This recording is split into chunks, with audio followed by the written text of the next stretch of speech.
Mi marido llamó, mamá dijo que tus padres no deben estar en el aniversario. Su lugar es el establo, no nuestra familia.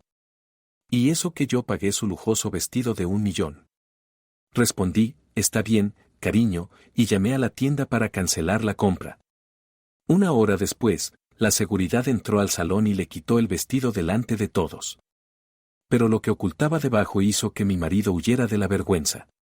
Mi marido llamó, su madre dijo que tus padres no debían estar en su aniversario, que su lugar es el establo y no nuestra familia. Y eso que yo pagué su lujoso vestido de $1 millón. Respondí, está bien, cariño, y llamé a la tienda para cancelar la compra. 1 hora después, la seguridad entró al salón y le retiró el vestido delante de todos. Pero lo que ocultaba debajo hizo que mi marido huyera de la vergüenza. Hola. Escriban en los comentarios desde donde son. No olviden suscribirse y dar like. Que disfruten la escucha. Pero 2 horas antes de aquel escándalo, en el salón reinaba un silencio perfecto, roto solo por el tintinear del caro cristal. Natalia Montes estaba de pie en el centro del enorme salón de banquetes del mejor restaurante de la ciudad. Ella misma acomodaba las servilletas almidonadas sobre las mesas. Su empresa de catering, Mesa Dorada, era famosa por su servicio impecable, pero hoy era un caso especial. Hoy Natalia no trabajaba por dinero. Trabajaba por la familia. El 60º cumpleaños de Amelia Montes debía convertirse en el acontecimiento del año en su ciudad. Toda la élite de la sociedad local se reunía allí para rendir homenaje a la condesa, como a Amelia le gustaba llamarse. Natalia se pasó la mano cansada por la frente. Los últimos 3 meses había vivido en el infierno de los preparativos. Amelia exigía ostras de un tamaño determinado, orquídeas solo de color blanco y, por supuesto, un vestido. El vestido era una historia aparte. Amelia eligió un atuendo exclusivo de un famoso diseñador de la capital. Tela del color del vino tinto intenso, bordado a mano con hilos dorados. Precio, $1 millón. Amelia simplemente le envió la factura a Natalia, sin siquiera preguntar si su nuera tenía ese dinero. Y Natalia pagó. Siempre pagaba. Pagó la renovación de la mansión de la suegra, el coche nuevo de su marido, las deudas que la familia Montes acumulaba con una despreocupación aristocrática. Natalia creía que, si era lo suficientemente buena, lo suficientemente generosa, algún día sería aceptada como una más. Esperaba que hoy, en este aniversario, Amelia por fin la presentara a los invitados no como servidumbre, sino como la esposa de su hijo. El teléfono en el bolsillo de su delantal vibró. En la pantalla apareció el nombre de su marido, Diego. Natalia sonrió. Diego debía recoger a sus padres, Carmen y su esposo, en la estación y traerlos directamente al inicio de la celebración. Ella había comprado especialmente un traje nuevo para su madre, para que se sintiera segura entre los invitados ricos. Hola, Diego. ¿Ya están llegando? Preguntó Natalia, acomodando las flores en el jarrón. En el auricular se hizo un silencio. Solo se oía la respiración pesada de su marido. Natalia. La voz de Diego temblaba. Hay un asunto. No fui a la estación. Natalia se quedó paralizada. La servilleta cayó de sus manos. ¿Qué significa no fui? Están esperando. El tren llegó hace 20 minutos. Mamá dijo. Diego se interrumpió, como si buscara las palabras, pero luego lo soltó todo de una vez, apresurándose a librarse del peso. Mamá dijo que cambió de opinión. Dijo que el formato del evento cambió. Es una recepción para la alta sociedad, Natalia. ¿Y? La voz de Natalia se volvió helada. Y dijo que tus padres no deben estar en su aniversario. Ella dijo. Diego bajó la voz, aparentemente temiendo que su madre lo oyera incluso a la distancia. Dijo que su lugar es el establo, no nuestra familia. Que huelen a estiércol y arruinarán el apetito de mis invitados. En el salón de banquetes hacía fresco, pero Natalia sintió un golpe de calor. Las palabras golpearon más fuerte que una bofetada. Su madre, Carmen, había trabajado toda su vida como empleada doméstica, lavando ropa ajena para que Natalia pudiera estudiar. Su padre era un guardia honesto. Eran las personas más decentes que ella conocía. ¿Y tú? Preguntó Natalia en voz baja. Bueno, Natalia, entiende, es su fiesta, se quejó su marido. Tiene el corazón enfermo, no hay que alterarla. Que tus padres se queden en casa, tú les pides una pizza. Natalia miró el enorme retrato de Amelia que los trabajadores estaban colgando sobre el escenario. En el retrato, su suegra miraba a todos desde arriba, con esa misma sonrisa despectiva que Natalia había soportado durante 10 años. Está bien, cariño, dijo Natalia. Su voz era tranquila, inquietantemente tranquila. Te entendí. Colgó. No hubo lágrimas. En lugar de lágrimas, dentro de ella se alzó una ira fría y calculadora. 10 años de humillaciones. Millones de dólares invertidos en esta falsa aristocracia. Y ahora, al establo. Natalia volvió a sacar el teléfono. Pero esta vez no llamó a su marido, sino a la boutique de lujo donde ayer había pagado el vestido. Buenos días, habla Natalia Montes. Ayer realicé una transacción por $1 millón. El vestido para Amelia Montes. Sí. Quiero declarar la anulación del pago. No, no he cambiado de opinión. Declaro que la tarjeta fue utilizada sin mi consentimiento. De hecho, la receptora del producto se apropió de él mediante engaño. Sí, entiendo las consecuencias. Sí, ustedes tienen derecho a retirar la mercancía de inmediato, ya que no está pagada. Me encuentro en el salón de banquetes imperial, la señora Montes está aquí ahora mismo. Vengan. 1 hora después, el salón se llenó de invitados. Damas con diamantes, hombres en smoking. El champán corría a raudales. Amelia Montes resplandecía. Llevaba puesto aquel mismo vestido de terciopelo color burdeos oscuro. Le quedaba perfecto, resaltando la figura que ella cuidaba con tanto esmero. Amelia se movía entre la multitud, recibiendo cumplidos. Ni siquiera miró a Natalia, que estaba junto a la pared, observando aquel teatro. Diego se apretujaba junto al bar, tratando de no cruzar la mirada con su esposa. Evidentemente temía un escándalo, pero aún más temía a su mamita. Llegó el momento del primer brindis. Amelia subió al escenario. La música se apagó. La luz de los focos golpeó el terciopelo burdeos. Queridos amigos, comenzó Amelia, alzando teatralmente las manos. Me alegra ver aquí a la flor y nata de nuestra sociedad. En este salón no hay personas al azar. Solo los elegidos. Mi linaje, el linaje Montes, siempre ha sabido valorar la verdadera nobleza. Las puertas del salón se abrieron de golpe con tal estruendo que el cristal de las mesas tintineó. En el salón entraron 3 hombres fornidos con uniforme de seguridad privada y una mujer con una carpeta de documentos, la administradora de la boutique. La música se cortó. Todas las cabezas se giraron hacia la entrada. La seguridad avanzó con paso firme directamente hacia el escenario. Amelia se quedó callada a mitad de frase, con la boca abierta. ¿Qué está pasando?, chilló. ¿Quién dejó entrar a esta gente?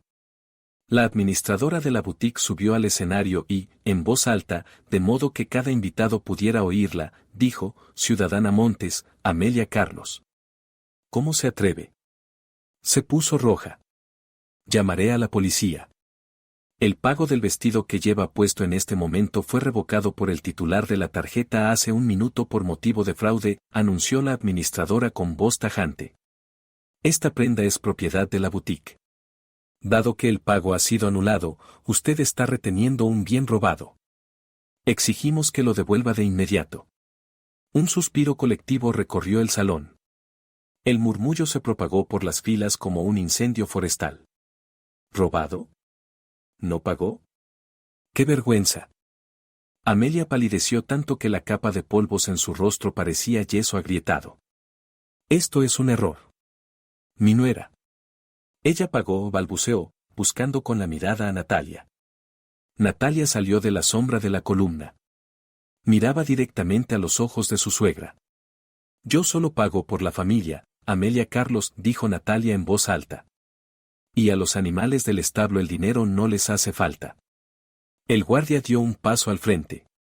Ciudadana, quítese el vestido voluntariamente o llamaremos a una patrulla de policía para formalizar un robo de cuantía especialmente grande. Tiene 1 minuto. Era el final. Amelia comprendió que la habían acorralado. A su alrededor había cientos de ojos. Las cámaras de los teléfonos ya estaban grabando lo que ocurría.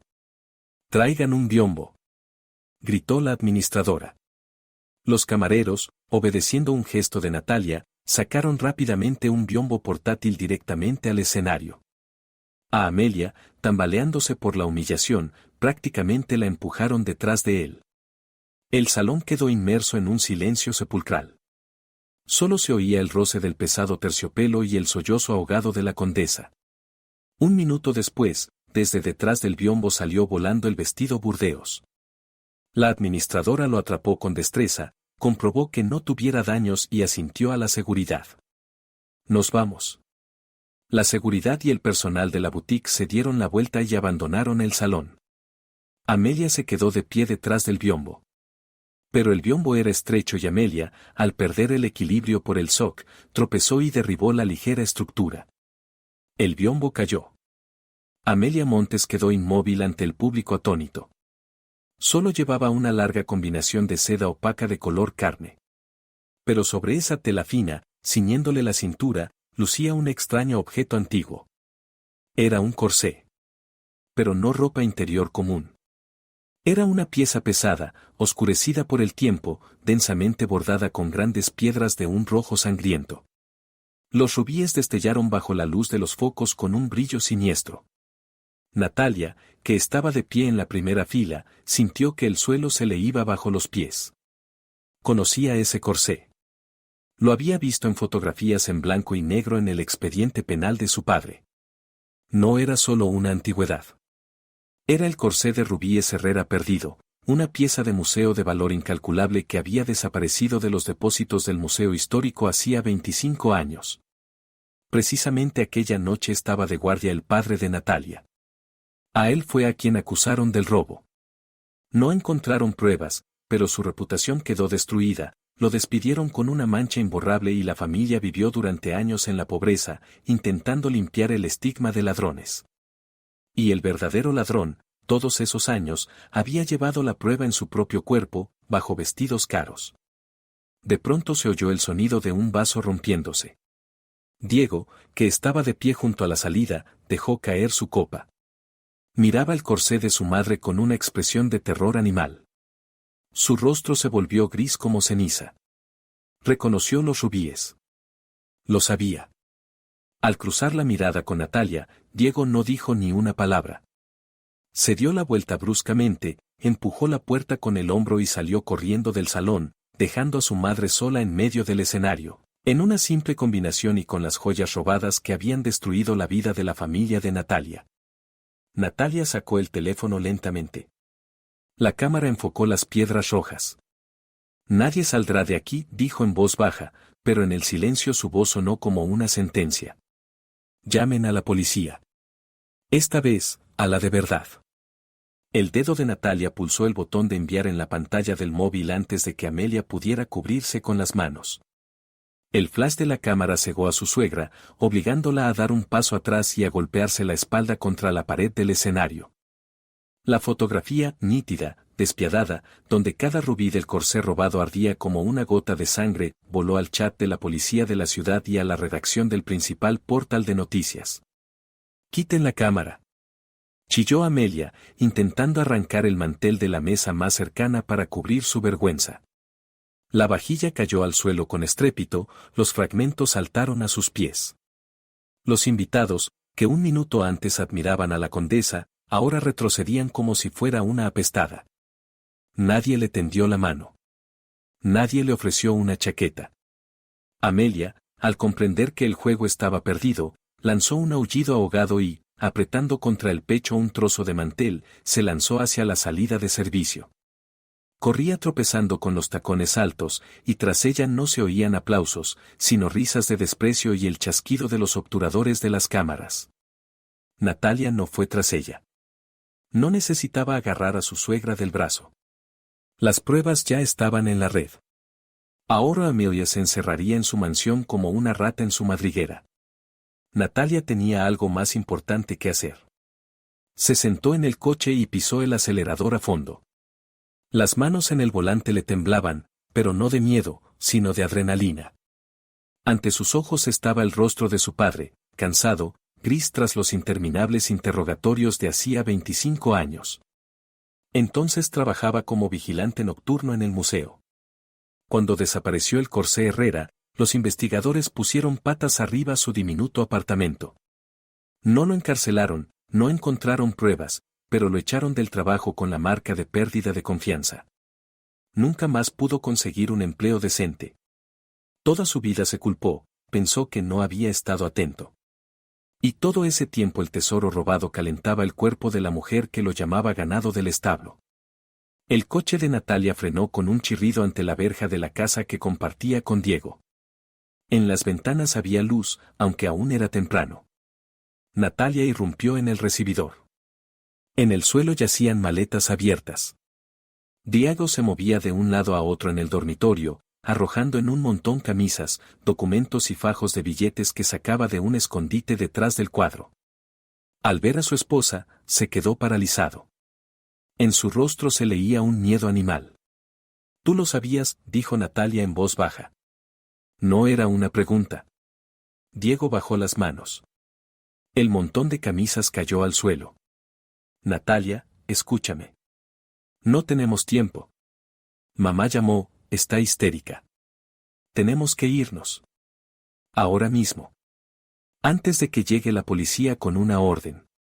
¿Sabías que llevaba la cosa por la que destruyeron a mi padre?» Natalia dio un paso adelante. Diego se humedeció nervioso los labios. «Fue hace mucho. Yo tenía 13 años», gritó, y su voz se le quebró en falsete. «Mamá quería que yo estudiara en un internado privado en Suiza. Mi padre oficial no tenía dinero. Estábamos en bancarrota, Natalia. Mamá simplemente tomó lo que estaba mal custodiado. Tu padre era vigilante, ¿no? Bueno, tuvo mala suerte, le pasa a cualquiera. Pero yo recibí una educación. Me convertí en alguien». ¿En alguien? Natalia se acercó hasta quedar frente a él. Te convertiste en un parásito, Diego. Viviste del dinero robado y luego viviste de mi dinero. No te atrevas a hablarme así. Diego intentó adoptar un aire seguro, pero sus ojos iban de un lado a otro. Soy el marido. Soy el jefe de la familia. Yo manejo las finanzas de tu empresa. Sin mí no eres nadie. Y ahora apártate, tengo que llevarme el disco duro. Se dirigió hacia el escritorio, pero Natalia le agarró la mano. Su agarre era de hierro. Años cargando cajas pesadas de alimentos habían hecho sus brazos mucho más fuertes que los de aquel holgazán de oficina. Fuera, dijo ella. ¿Qué? Fuera de mi casa. Ahora mismo. Sin cosas. Sin dinero. Sin el disco duro. No tienes derecho. Esta también es mi casa. Esta casa fue comprada con los ingresos de mi catering. Lo único tuyo aquí son los calcetines sucios. Lárgate, Diego, o te entregaré a la policía como cómplice del robo del corsé. Tú lo sabías y callaste. Eso es encubrimiento. Diego palideció. La amenaza de la cárcel surtió efecto al instante. Solo agarró la chaqueta y las llaves del coche. Te arrepentirás, Natalia, siseó ya desde el umbral. Vendrás arrastrándote cuando entiendas que sin las conexiones de mi madre en esta ciudad no eres nadie. La puerta se cerró de golpe. Natalia se quedó sola. El silencio de la casa le oprimía los oídos. Se sentó lentamente en el borde de la cama, pero no se permitió llorar. Aún era pronto. La guerra acababa de empezar. Conocía a su marido. Era un cobarde, pero un cobarde avaro. No se iría así como así. Natalia apagó las luces de toda la casa y se sentó en el sillón del rincón del despacho, donde estaban la caja fuerte y el ordenador de trabajo. Esperó. Pasaron 3 horas.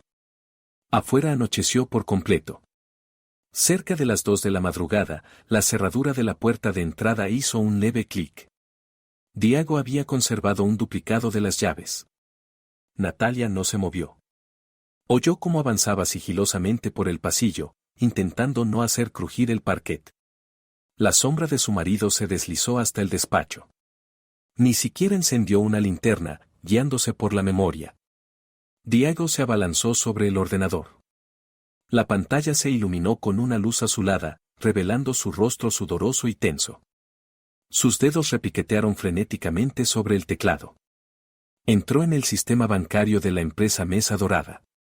Natalia sabía lo que estaba haciendo. Él era el director financiero. Tenía acceso a todas las cuentas. Iba a vaciar todos los fondos operativos, el dinero de los clientes, los sueldos de los empleados, los ahorros para la expansión.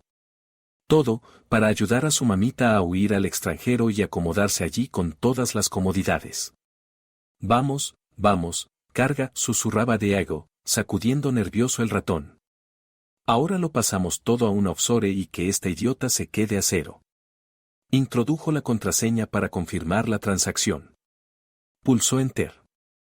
En la pantalla apareció una ventana roja, acceso denegado. Credenciales incorrectas. ¿Qué demonios? Diego golpeó la mesa con el puño. Si las cambié hace una semana. Lo intentó otra vez. Y otra. Acceso denegado. Entonces trató de entrar por la vía administrativa de respaldo. El sistema lo dejó pasar, pero lo que vio lo dejó paralizado. El saldo de todas las cuentas, $0, 0 centavos. No puede ser, roncó. ¿Dónde está el dinero? Había 12 millones. ¿Buscas esto? La voz de Natalia sonó desde el rincón oscuro como un trueno en cielo despejado. Diego dio un salto en la silla y se giró. Natalia encendió la lámpara de escritorio. ¿Tú? ¿No duermes?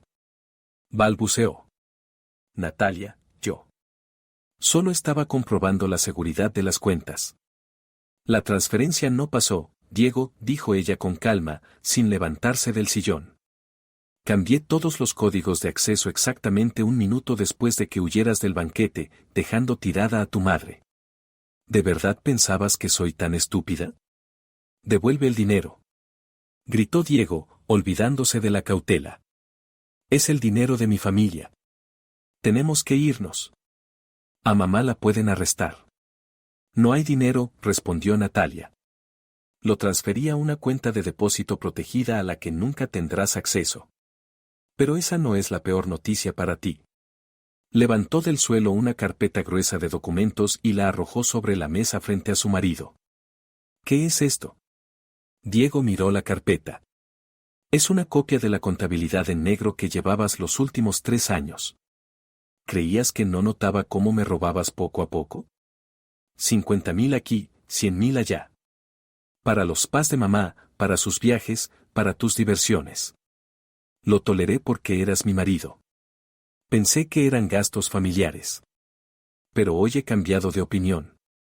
Diego abrió la carpeta. Sus manos empezaron a temblar aún más. Allí estaban los extractos que él creía bien escondidos y cifrados. Tú. No te atreverás a mostrar esto a nadie. Susurró. Es el fin de mi carrera. Es la cárcel. Natalia se levantó y se acercó a él. En sus ojos no había compasión. Llegas tarde, cariño.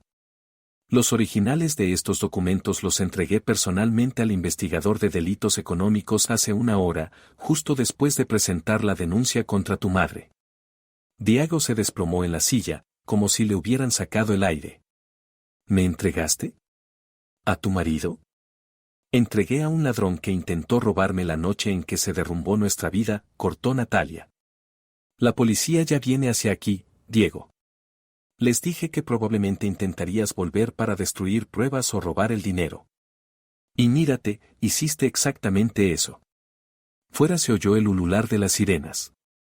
Se acercaban. El rostro de Diego se deformó en una mueca de odio y desesperación, pero no había a dónde huir. Estaba atrapado en la trampa que él mismo había construido, ladrillo a ladrillo, con su traición. Las sirenas fuera se apagaron, sustituidas por un golpe seco en la puerta. La policía entró rápido, sin palabras de más. Se llevaron a Diego esposado, ni siquiera se resistió, solo lanzó a Natalia una última mirada llena de odio venenoso. Pero Natalia sabía que aquello no era una victoria.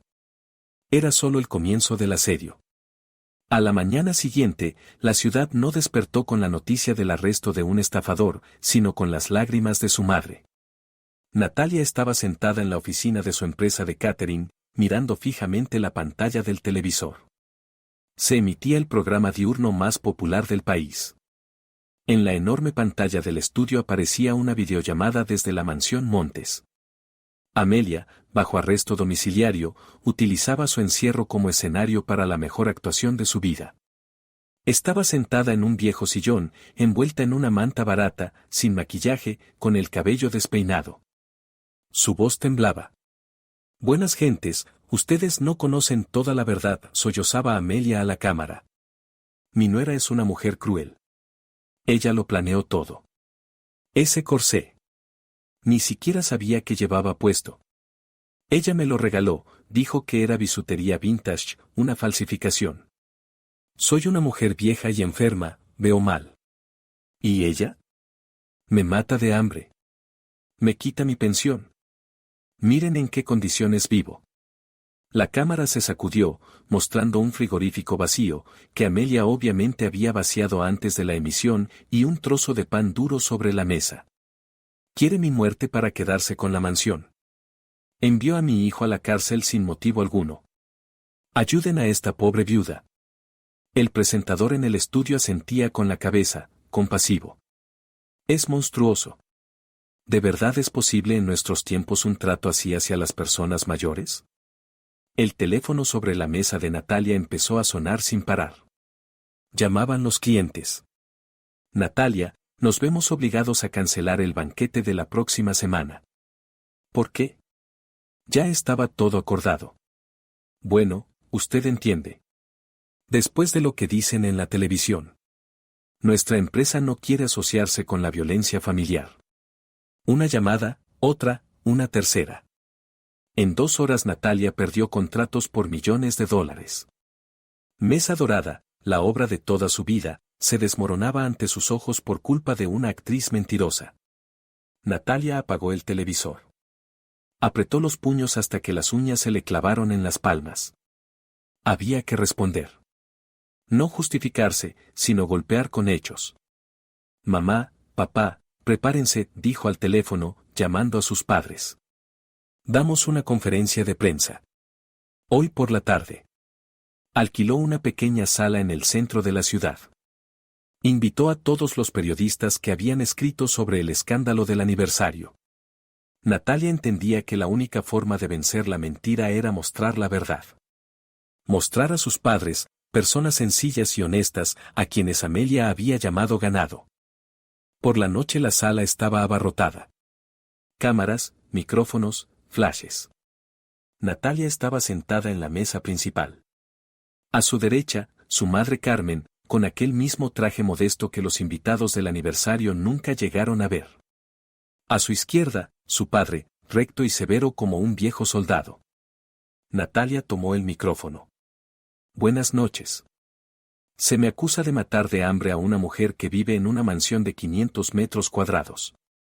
A una mujer que lleva joyas robadas valoradas en una fortuna. Pero hoy no quiero hablar de ella. Quiero hablar de las personas cuya vida destruyó hace 25 años. En la sala se hizo el silencio. Natalia asintió a su padre. Él carraspeó y empezó a hablar. Su voz era firme, pero en ella se oía el dolor que había llevado consigo durante un cuarto de siglo. Yo no soy un ladrón, dijo. Serví honestamente. Las puertas de la sala se abrieron de golpe con estruendo. En el pasillo aparecieron hombres con uniforme. Pero no era la policía común.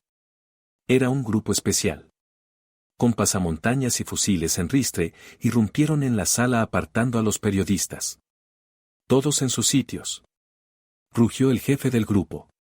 Los periodistas retrocedieron en pánico hacia las paredes. Las cámaras seguían grabando, pero ya no la rueda de prensa, sino un auténtico asalto. Natalia se levantó de un salto. ¿Qué está pasando? Es una reunión pacífica. El comandante se acercó a la mesa principal. No miró a Natalia. Miró a su padre. ¿Ciudadano Gutiérrez Manuel? Sí, soy yo. El padre se levantó despacio, cubriendo a su esposa con el cuerpo. Queda usted detenido. ¿Por qué? Gritó Natalia, lanzándose hacia su padre. Él no ha hecho nada. Se ha presentado una denuncia por acoso y amenaza de asesinato, leyó el oficial con voz monótona, sacando las esposas. La denunciante, Montes Amelia Carlos. Ella afirma que esta mañana usted intentó entrar en su casa y la amenazó de muerte. Es mentira. Gritó Carmen, aferrándose a la manga de su marido. Estuvimos en casa todo el día. Tenemos testigos. Lo aclararemos en comisaría, cortó el oficial. Llévenselo. Dos agentes torcieron los brazos del anciano. El padre no se resistió, solo miró a Natalia con una tristeza infinita. No llores, hija. Todo irá bien. Se lo llevaron hacia la salida. Los flashes de las cámaras cegaban los ojos. Era una pesadilla. Amelia no solo se defendía, había pasado al ataque, usando la mentira más sucia. ¿Acusar a un anciano de acoso? Era tocar fondo. Natalia se lanzó tras los policías, intentando abrirse paso entre el cordón. No tienen derecho. Esto es una falsificación. Muestren la orden. Uno de los policías, un joven teniente, le cortó el paso. La sujetó por los hombros para detenerla. Natalia ya había tomado aire para gritarle, pero de pronto vio sus ojos. No había indiferencia profesional en ellos. Había vergüenza. Se inclinó hasta su oído, fingiendo apartarla, y susurró rápidamente, perdónenos, Natalia. No podemos hacer nada. La orden vino de arriba. De lo más alto. ¿De quién? Susurró Natalia, quedándose inmóvil. ¿Quién puede dar una orden así sin comprobar los hechos? El teniente miró a su alrededor, comprobando que el comandante no escuchara, y susurró aún más bajo, solo con los labios, el fiscal de la ciudad. Llamó personalmente. Estaba furioso, exigía encerrar a su padre a cualquier precio. Dijo que era algo personal. Natalia dio un paso atrás. ¿El fiscal de la ciudad? ¿Víctor Moreno? ¿El hombre considerado símbolo de la ley y el orden en la región? ¿Qué tenía que ver con una pelea familiar de una empresaria de catering y su suegra desequilibrada? ¿Por qué intervenía personalmente para proteger a Amelia? El rompecabezas en la cabeza de Natalia empezó a encajar con una velocidad aterradora. Amelia siempre presumía de sus contactos, pero nadie había visto nunca a esos protectores. Diego siempre se libraba fácilmente de pequeñas multas y de escándalos por borracheras. Los casos simplemente desaparecían. Natalia recordó el rostro del fiscal Moreno, que aparecía a menudo en las noticias. El mentón pesado, el corte característico de los ojos, la nariz aguileña. Y recordó el rostro de Diego. El mismo rostro, solo más joven y débil. Un sudor frío la recorrió. Hace 40 años, Amelia era una joven belleza que se movía en los círculos más altos. Moreno entonces apenas empezaba su carrera. Diego no era hijo del difunto marido de Amelia, aquel ingeniero silencioso que murió de un infarto hace 20 años. Diego era el hijo del fiscal. Un hijo ilegítimo y secreto del que nadie debía saber nada. Por eso Amelia era intocable. Por eso estaba tan segura de su impunidad. Tenía agarrado por el cuello al hombre más poderoso de la ciudad. El teniente soltó el hombro de Natalia y se apartó. Al padre ya lo habían sacado a la calle y lo estaban metiendo en el furgón policial. Natalia se secó las lágrimas. El miedo desapareció. Ahora sabía el nombre del enemigo. Y conocía su secreto más terrible. ¿Personal, dices? Susurró, mirando las patrullas con las luces encendidas que se alejaban. Bien. Será personal. Sacó el teléfono y marcó el número de su viejo amigo, el abogado Federico Vargas. Federico, dijo con voz firme, prepara el coche. No vamos a comisaría. Vamos a la fiscalía. Sé cómo sacar a papá. Vamos a chantajear al chantajista. El coche de Federico volaba por la ciudad nocturna, pasando en amarillo. Natalia iba en el asiento del copiloto, apretando el teléfono entre las manos. Revisaba fotos de Diego y del fiscal Moreno encontradas en internet. El parecido era asombroso, el mismo óvalo del rostro, los mismos párpados pesados. ¿Cómo nadie se había dado cuenta antes? ¿Estás segura de que quieres irrumpir en su casa?, preguntó Federico, apretando más el volante.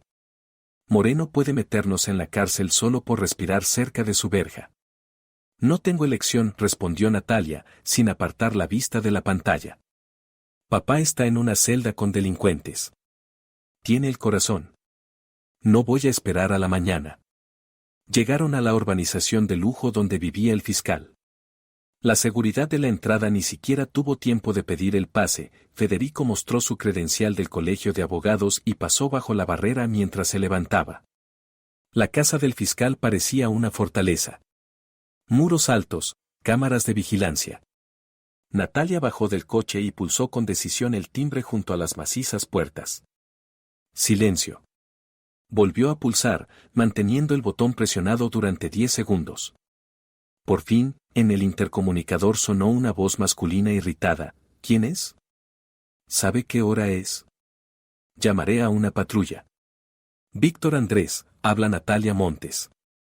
La esposa de su hijo Diego. Abra, o enviaré las fotos de su parecido familiar a la Fiscalía General en la capital.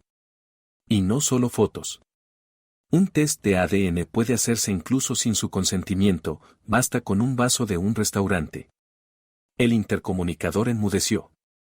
Un minuto después, las puertas se abrieron en silencio. Moreno los recibió en su despacho, vestido con una bata de casa. Parecía cansado, pero no asustado. En sus ojos solo había una fría curiosidad. Una chica valiente, sonrió con desdén, sirviéndose coñac. Oh, estúpida. ¿Tienes idea de a quién estás amenazando?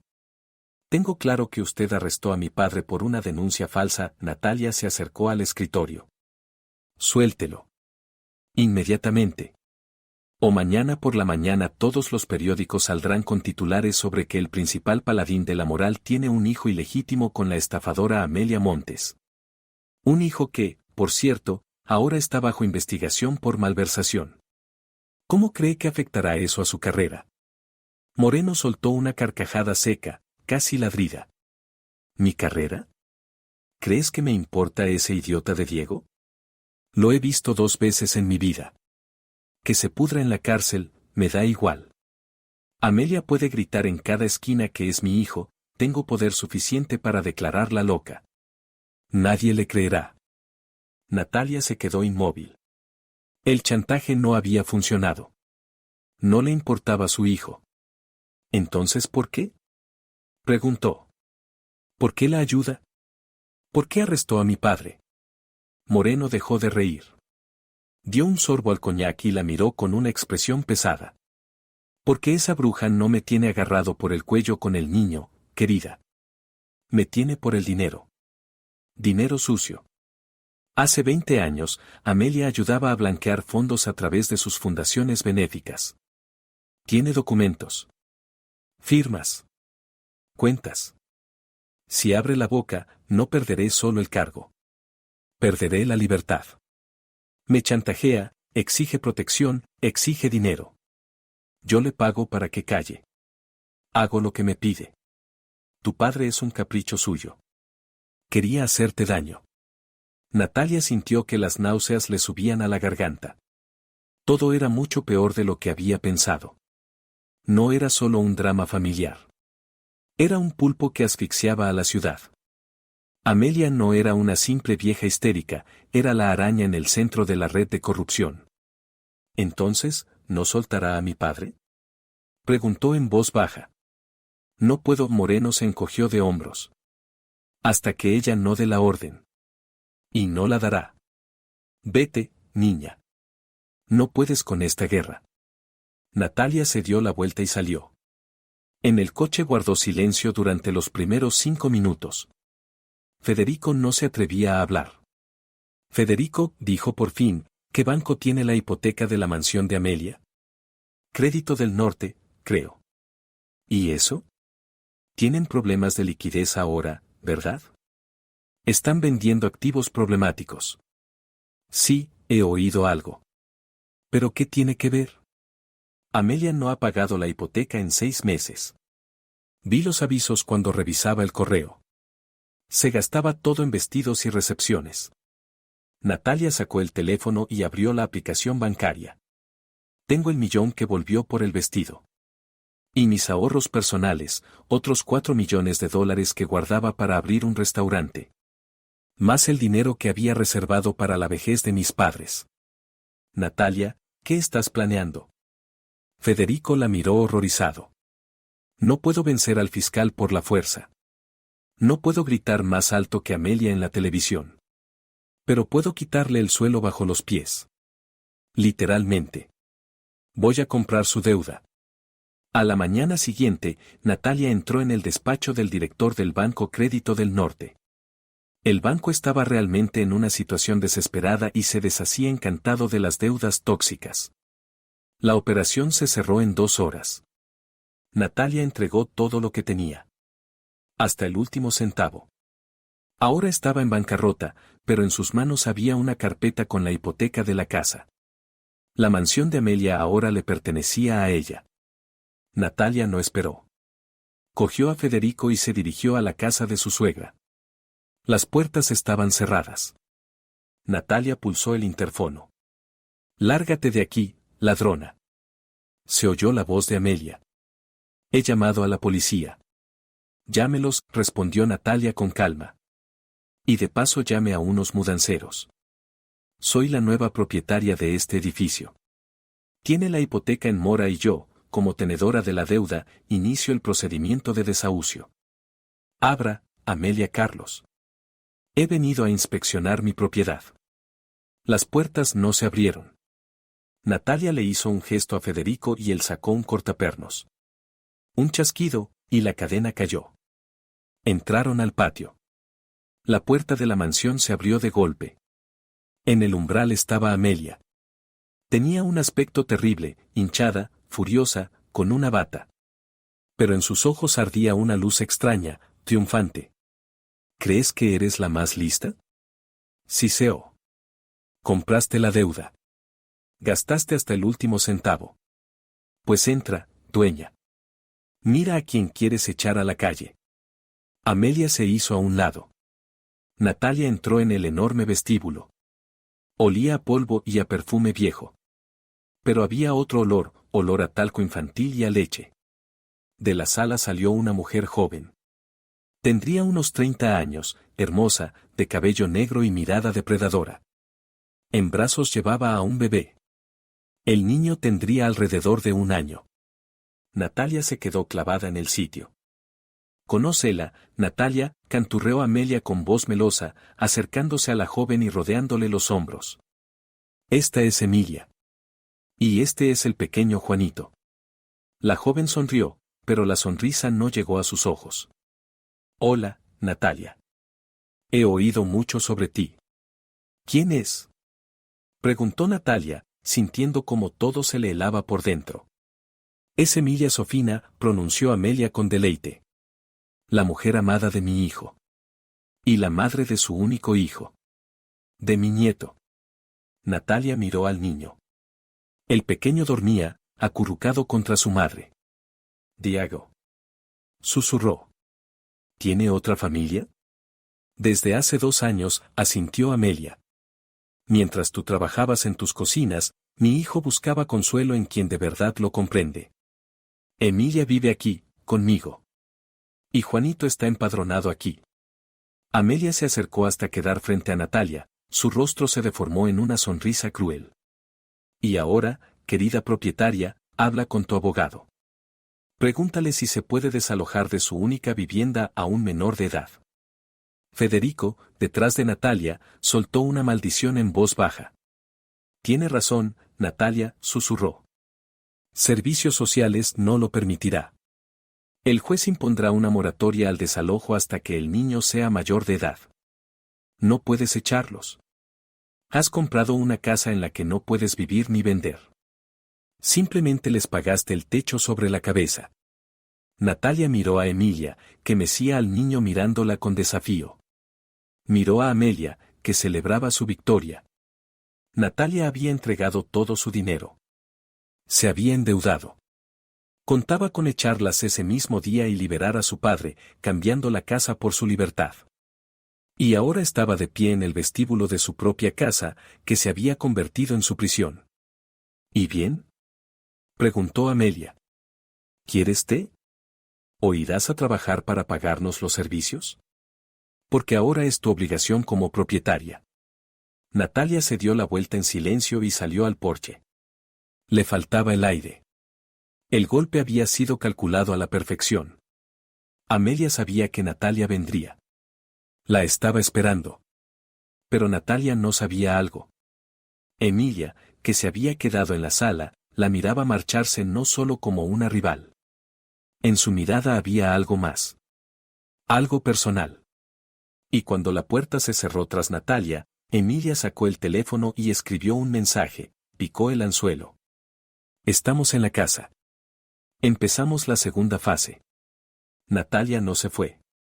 Se quedó sentada en el coche, frente a las puertas, observando las ventanas de la casa que ahora le pertenecía, pero a la que no podía entrar. Federico fumaba, golpeando nervioso el volante con los dedos. Debemos presentar una demanda de impugnación de paternidad, dijo por fin. Si el niño no es de Diego, los echamos en una semana. ¿Y si es de Diego?, preguntó Natalia con voz apagada. Me fue infiel durante 2 años. Bien podría ser su hijo. En ese momento, un taxi se detuvo ante las puertas. De él bajó Diego. Tenía un aspecto lamentable, chaqueta arrugada, barba de varios días, una bolsa deportiva en la mano. Evidentemente lo habían dejado en libertad provisional y no tenía a dónde ir salvo con su mamá y su nueva familia. Vio el coche de Natalia, pero ni siquiera se acercó. Encorvado, se arrastró hasta la verja. Emilia lo recibió en el umbral. Natalia vio cómo la amante le gritaba algo con dureza, clavándole un dedo en el pecho, y Diego asentía dócilmente, como un perro culpable. Vámonos, Federico, dijo Natalia. Necesito ir al juzgado. Exijo una prueba de ADN. Ahora mismo. La semana siguiente se convirtió en un infierno. Diego intentaba fingir ser el padre perfecto para que el juez no autorizara el desalojo. En las redes sociales aparecieron fotos, Diego con el cochecito, Diego dando de comer a su hijito con una cucharita. Pero Natalia veía, a través de las ventanas, iba todos los días, que la realidad no era esa. Emilia le gritaba a Diego, lo obligaba a fregar los suelos y a correr al supermercado. La condesa Amelia observaba todo en silencio, con los labios apretados. En la casa reinaba una atmósfera de odio. Natalia presentó una solicitud para realizar una prueba genética. El tribunal la aprobó rápidamente, el escándalo era demasiado sonado. Pero Amelia empezó a ganar tiempo. Juanito tiene fiebre, declaró a los alguaciles el lunes. El niño está estresado, el médico ha prohibido cualquier procedimiento, informó el miércoles. Natalia comprendía que tenían miedo de algo. El jueves por la noche, Natalia estaba sentada en su oficina vacía, revisando los documentos del caso. Buscaba información sobre Emilia Sofina. ¿Quién era? ¿De dónde había salido? En la carpeta había una copia del pasaporte de Emilia. Lugar de nacimiento, la misma ciudad. Natalia investigó el apellido de la madre de Emilia. Sofina Elena Viktorovna. El nombre le resultó familiar. Natalia lo introdujo en el buscador. La pantalla mostró un enlace al sitio web de una boutique de lujo, Ropa la Mode. Propietaria, Sofina Elena. Natalia se quedó sin aliento. Era esa misma boutique. La misma tienda donde había comprado el fatídico vestido por 1 millón. El mismo lugar cuyo administrador había organizado el despojo público de Amelia en el aniversario. Natalia agarró el teléfono y marcó al administrador de la boutique, cuya tarjeta había conservado desde aquel día. «Hola». La voz de la mujer sonaba cautelosa. «Habla Natalia Montes». Dígame la verdad. ¿Emilia Sofina es la hija de la dueña de su boutique? Silencio. Sí, respondió la administradora de mala gana. ¿Y qué? Usted sabía que el vestido no estaba pagado incluso antes de que yo llamara, ¿verdad? Dedujo Natalia. Emilia sabía que yo cancelaría la transacción. ¿Fue una trampa? Escuche, la voz de la administradora bajó. Emilia odia a Amelia Montes.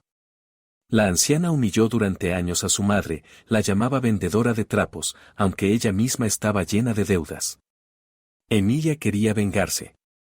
Convenció a su madre de vender ese vestido sabiendo que Amelia no podría pagarlo por sí sola. Estaba esperando el escándalo. Pero no sabía nada del corsé. Nadie lo sabía. Eso fue casualidad. Natalia colgó. El cuadro empezaba a encajar. Emilia no era solo una amante. Era una jugadora. Se había infiltrado en la familia Montes para destruirla desde dentro. Se acostó con Diego para tener una palanca de presión. Y ahora los tenía a todos como rehenes en esa casa, disfrutando de su humillación. Pero quedaba una pregunta. El niño. Si Emilia odiaba tanto a los Montes, ¿para qué tener un hijo de Diego? ¿Para qué atarse a esa familia podrida para siempre? La mañana del viernes, Natalia llegó a la mansión no sola. Con ella iban los alguaciles y un médico de un laboratorio privado. No habrá más aplazamientos, declaró por el interfono. O tomamos la muestra ahora, o llamo a la policía y a los servicios sociales para retirar a un niño que, según ustedes, necesita atención médica urgente que no están proporcionando. La puerta se abrió. En la sala estaban todos reunidos. Amelia estaba sentada en un sillón, arrugando nerviosamente un pañuelo. Diego estaba junto a la ventana, mirando al suelo. Emilia sostenía al niño en brazos, su rostro estaba pálido, pero decidido. Tómenla, dijo, extendiendo al bebé hacia el médico. No tengo nada que ocultar. Es el hijo de los Montes. El médico pasó rápidamente un hisopo por la mejilla del niño. Luego se acercó a Diego. Este abrió la boca dócilmente. El resultado estará en 3 horas, dijo el médico. Es una prueba express. Enviaré el informe al correo del juzgado y a todas las partes. Las 3 horas se hicieron eternas. Natalia esperaba en el coche. Diego salió al porche y encendió un cigarrillo. Parecía haber envejecido 10 años. Natalia. Gritó desde la puerta. ¿Podemos llegar a un acuerdo? Si es mi hijo, no lo echarás a la calle, ¿verdad? Tú eres buena. Fui buena, Diego, respondió ella sin bajar la ventanilla. Ahora soy justa. El teléfono pitó. Llegó un correo del laboratorio. Natalia abrió el archivo. El corazón le latía en la garganta. Desplazó las complejas tablas de marcadores genéticos hasta la línea de conclusión. Probabilidad de paternidad de Montes Diego Víctor respecto al niño Sofina Juan, 0%. Natalia exhaló. No es suyo. El niño no es suyo. Saltó del coche agitando el teléfono. Diego. Gritó. Felicidades. Eres libre. No es tu hijo. Diego se quedó paralizado con el cigarrillo en la boca. Abrió los ojos de par en par. ¿Cómo que no es mío? Emilia lo juró. En ese momento, la puerta se abrió de golpe y Amelia salió disparada al porche. Es un error. Chillaba. La prueba es falsa. Sobornó a los médicos. Pero detrás de ella salió Emilia. Ella estaba tranquila. Inquietantemente tranquila. Sonreía. La prueba es correcta, dijo en voz alta. Juanito no es de Diego. Diego, en general, no puede tener hijos, tiene problemas con eso, por si alguien no lo sabía. ¿Entonces de quién es?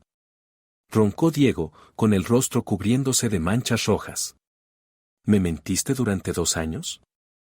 No mentí, sonrió Emilia. Dije que era un nieto de los Montes. Y eso es verdad. Natalia frunció el ceño. ¿Qué estaba diciendo? Si Diego no era el padre, ¿cómo podía el niño ser nieto de Amelia? Ella no tenía otros hijos. Y entonces Natalia lo entendió. Recordó las palabras del fiscal Moreno: Amelia me tiene agarrado por el cuello, no con el niño.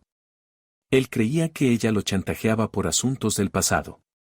Pero no sabía nada de Emilia. Natalia volvió a mirar el informe. Había otra línea, en letra pequeña, en las observaciones. El laboratorio había realizado una verificación cruzada en la base de datos debido a la repercusión del caso. Se detecta coincidencia parcial de marcadores con la muestra número 458, B. Moreno VA, registrada en la base de datos de funcionarios públicos. El niño no era de Diego. El niño era de Víctor Moreno. Del fiscal. Emilia se había acostado tanto con el hijo como con el padre. Natalia levantó la vista hacia Emilia. ¿Te acostaste con Moreno?, preguntó. Emilia soltó una carcajada. ¿Acostarme? Fui su secretaria hace un año. Al viejo le gustan las jóvenes. Y cuando me quedé embarazada, Amelia se enteró. Ella misma lo ideó todo. Dijo: se lo adjudicamos a Diego. Que el idiota pague y sea feliz. Y al verdadero papá lo ordeñaremos a lo grande. Diego se dejó caer en el escalón. ¿Mamá?, susurró, mirando a Amelia. ¿Lo sabías? ¿Me obligaste a dejar a Natalia, a destruir mi vida por un hijo ajeno? ¿Por el hijo de tu amante, que además es mi padre biológico? Amelia guardó silencio. Su rostro se volvió de piedra. Eres un idiota, Diego, escupió entre dientes. Lo hice por dinero. Moreno me pagaba millones por callarlo del niño. Creía que lo chantajeaba por sus trapos sucios, y yo simplemente lo tenía cogido por ese bastardo. Si salía a la luz que el fiscal tenía un hijo con la hija de una vendedora de trapos, lo habrían destituido el mismo día. Me vendiste, susurró Diego. Me vendiste por el dinero del fiscal. Natalia observaba ese nido de serpientes devorándose entre sí. Fuera, dijo en voz baja. Ya no hay obstáculos legales. El niño no está registrado aquí como miembro de la familia del propietario, porque Diego no es el padre. Tienen una hora para recoger sus cosas. Emilia resopló, tomó al niño y se dirigió a su coche. Le daba igual. Ya había jugado su partida. Amelia se quedó en el porche, sola, traicionada por todos, pero aún llena de veneno. ¿Crees que has ganado? Siseó a Natalia. Moreno te destruirá. Ahora que el secreto ha salido a la luz, no tiene nada que perder. Te hará polvo. Que lo intente, respondió Natalia. Estoy enviando los resultados de las pruebas a la Fiscalía General ahora mismo. Junto con una denuncia de que Moreno encubrió su robo porque usted lo chantajeaba con este niño. Natalia pulsó enviar. El mensaje salió disparado. La bomba había sido lanzada. Ahora solo quedaba esperar la explosión. El teléfono de Natalia vibró. En la pantalla apareció un número desconocido, pero reconoció la voz al instante. Era el fiscal Moreno. Me has destruido, roncó. La Fiscalía General ya ha enviado una inspección. Me han apartado del cargo. Yo solo dije la verdad, respondió Natalia, sentándose en el coche. Usted se destruyó solo cuando se involucró con Amelia. Amelia. En la voz del fiscal había un odio tan intenso que Natalia se estremeció. Esa vieja bruja juraba que el niño era de Diego. Me sacó dinero durante años por mi silencio y se reía de mí a la cara. Todo ha terminado. Retiro todas las órdenes de protección sobre ella. Los investigadores ya van de camino. Que se pudra en la cárcel. Tono de llamada. Natalia miró la mansión. Las puertas estaban abiertas. Emilia se había ido media hora antes, llevándose al niño y dejando tras de sí solo una nube de polvo. Amelia se había encerrado dentro. Ahora, con el techo derrumbado, estaba sola contra el mundo entero. Una hora después, las noticias de la ciudad estallaron. Se retiró la inmunidad a la condesa Montes. Se reabrió el caso del robo de los rubíes Herrera. La policía ya no temía llamadas desde arriba. Un patrullero golpeaba las puertas de roble de la mansión. Amelia no abrió de inmediato. Cuando apareció en el umbral, llevaba un vestido negro de luto y en los ojos brillaba la locura de un animal acorralado. No fui yo. Gritó a las cámaras que de nuevo rodeaban la casa. No sabía que era robado. Todo fue mi hijo. Fue Diego. La multitud de periodistas jadeó. Natalia, que estaba a un lado, sintió como el asco le subía a la garganta. Diego me trajo ese corsé. Seguía chillando Amelia, señalando con el dedo a su hijo, que estaba sentado en un banco junto a la valla, con la cabeza entre las manos. Dijo que lo había comprado en una subasta. Me lo regaló por mi cumpleaños. Yo soy la víctima. Soy una madre engañada por su propio hijo ladrón. Diego levantó lentamente la cabeza. Sus ojos estaban vacíos. Miraba a su madre, que acababa de firmar su sentencia sin pestañear para salvar su propio pellejo. Mamá. Susurró. ¿Qué estás diciendo? Si tú misma. Cállate. Rugió Amelia. Policía. Arréstenlo. Él robó los rubíes. Él me incriminó. Los policías, confundidos, se miraron entre sí. No tenían orden de arresto contra Diego por el robo, pero el testimonio del principal sospechoso cambiaba todo. Ciudadano Montes, acompáñenos, dijo el sargento, tomando a Diego del brazo. Diego no se resistió. Estaba roto. Su mundo, construido sobre mentiras y la adoración a su madre, se había derrumbado por completo. Lo metieron en el coche, y Amelia, enderezando triunfalmente los hombros, cerró de un portazo la puerta de la mansión en las narices de los periodistas. Había ganado un día más de libertad, arrojando a su hijo al fuego. Esa misma noche el teléfono de Natalia volvió a sonar. Era Diego. Natalia, su voz era baja, quebrada. Me escapé. ¿Qué? Natalia casi dejó caer la taza de té. ¿Eres idiota? Te van a poner en busca y captura. No me arrestaron, solo me tomaron declaración y me soltaron con una orden de comparecencia. Pero sé que mañana vendrán con una orden. Mamá les dio unos recibos antiguos en los que supuestamente yo compraba antigüedades. Ella lo falsificó todo, Natalia. Se preparó para esto durante años. ¿Para qué me llamas, Diego? No tengo a dónde ir. Las cuentas están bloqueadas. Los amigos no contestan. Emilia. Tú misma lo viste. Natalia, ayúdame. Escóndeme. ¿Esconderte a ti? Natalia sonrió con amargura. ¿Después de que intentaras robar mi dinero? ¿Después de que echaras a mis padres?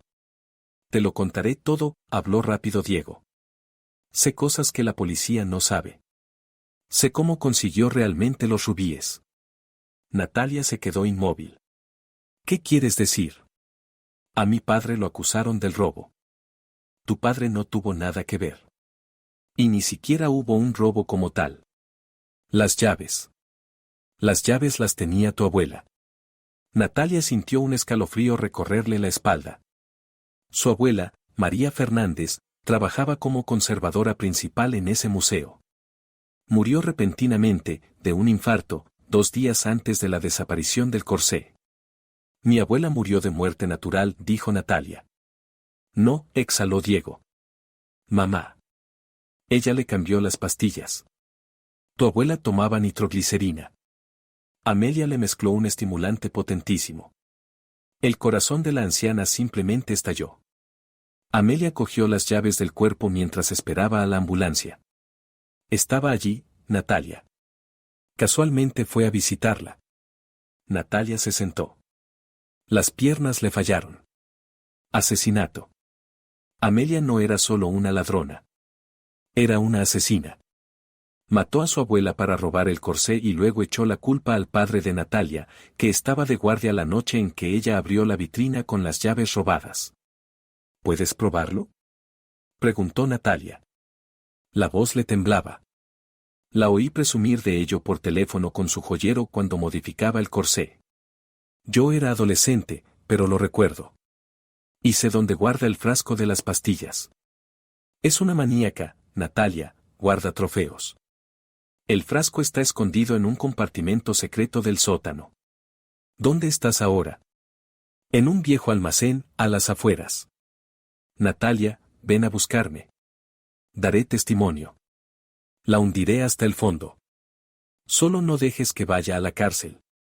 Seré testigo, haré un trato. De acuerdo, dijo Natalia. Iré. Espera. Colgó. Dentro de ella rugía un huracán. Su abuela.